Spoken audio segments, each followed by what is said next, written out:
I've got a brother-in-law in Italy who, when he came to visit us, he told us in Italy people only grew grapes on hillsides because it was known to be beneficial to quality. Well, I grew up on this ranch when it was a cattle ranch, and in the 1980s, I was looking for something to do that might be economical. So we started with a couple of acres and eventually expanded the ranch, and we only had hillsides, so we ended up planting hillsides. One thing that's hard about hills is that you've got nature working against you. You've got erosion issues in the winter. We have some areas on our ranch that we can't farm with a tractor. Farming on hillsides is far more difficult than farming on the valley floor.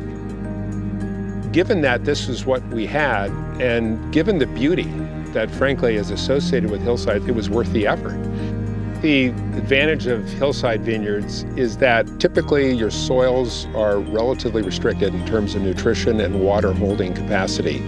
So you're able to control just how much water and nutrition get to the vines, which ends up constricting the amount of leaf surface you have in proportion to the amount of grapes. And all the research in the last 20 years shows that a reasonable amount of sunlight on the fruit itself is very, very helpful to get what are considered fruit-like characteristics into the fruit and then into the wine.